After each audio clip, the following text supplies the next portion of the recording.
gente, aqui é o Pablo. Hoje eu vou ensinar vocês como fazer um bolo de chocolate rápido e fácil no liquidificador. Bora! Gente, no liquidificador nós vamos pôr 3 ovos, meia xícara de óleo, uma xícara de leite e uma xícara e meia de açúcar. Aí nós misturamos por 2 minutos. Bate! Agora que nós bateu por 2 minutos, nós põe uma vez. Aqui nós peneirou 2 xícaras de farinha de trigo e uma xícara de chocolate em pó 100% cacau. Gente, aí nós põe de pouquinho em pouquinho aqui. Aí nós mistura com fouet. Se você não tiver fouet, pode ser com colher mesmo, de você tiver em casa. Aí nós vai pondo de pouquinho em pouquinho. Aí nós mexe, aí nós mexe.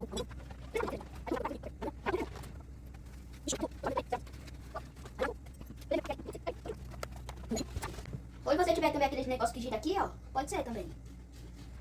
Aí quando tiver bem pouquinho, você põe tudo assim, de uma vez. Aí nós gira aqui. Gente, a consistência é essa, ó. A massa tá bem assim, ó. Aí por último, nós põe um negocinho de fermento, uma tampinha cheia de fermento, por último, e põe aqui, ó. Aí você coze de novo. Só pra crescer o bolo, gente. Se você quiser bastante.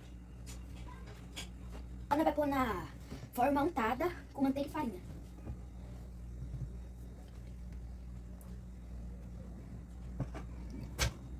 Aí nós raspa. Até camada, entendeu? Feche, aí nós põe no forno pré-aquecido no 180 graus. Aí, gente, nós estamos aqui, ó. Fala pra sua mãe, pô, porque é perigoso vocês queimar. Gente, eu terminei meu bolo. E pra ver, ó, tá bem fofinho. Ó, gente, agora é só virar, ó.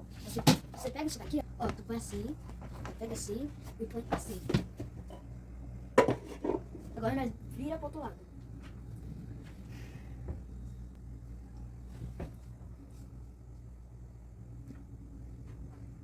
Agora vamos fazer o recheio. Vem comigo. Gente, já faz um monte de furinho aqui no bolo. Ó, aqui. E agora minha mãe vai pôr o recheio pra mim não se queimar.